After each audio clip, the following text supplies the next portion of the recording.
66 million years ago, a dinosaur's forelimbs suddenly gave out, and then it crashed heavily onto the beach. For this 70-year-old Alamosaurus, life had come to an end. However, the death of such a giant dinosaur always triggered a terrifying bloodbath. By the next morning, a group of Troodons had already picked up the scent and arrived. Troodons were among the smartest dinosaurs, so they often got the first opportunity. But the dead Alamosaurus was 50 meters long and weighed a staggering 100 tons, meaning its skin was a full 7 centimeters thick, far too tough for Troodons to tear open. That meant it was time for a dinosaur with real power to step in, and that dinosaur was the infamous Tyrannosaurus Rex, the predator that struck fear into all others. As the land's top carnivore, its 15-centimeter-long teeth could rip through any carbon-based body. The clever Troodons still didn't want to give up, but the T-Rex never shared its meals. It immediately drove them off, determined to keep the feast for itself. However, the death of a 30-meter-long dinosaur naturally attracted even more predators. Enter Quetzalcoatlus, the undisputed ruler of the Cretaceous skies, with a sharp beak measuring 1.8 meters alone and a wingspan stretching 12 meters. From the air, it could challenge any creature, even the T-Rex. If the Tyrannosaur wasn't careful and took a peck to the eye, it would end up half-blind. A single Quetzalcoatlus wouldn't usually force the T-Rex to back down, but this time, it had company. Soon, a second Quetzalcoatlus arrived.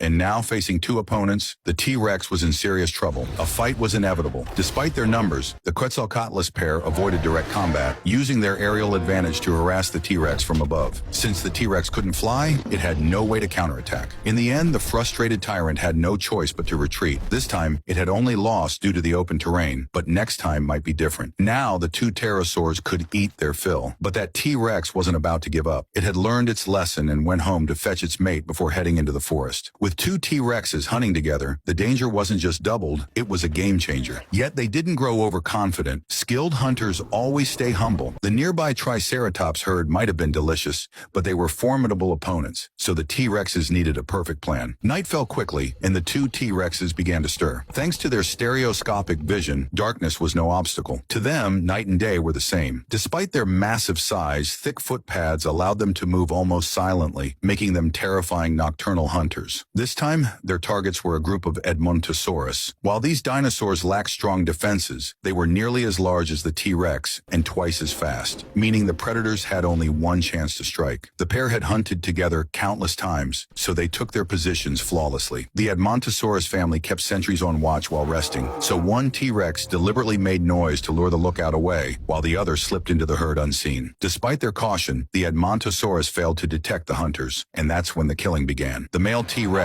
burst forward, sending the herd into a panicked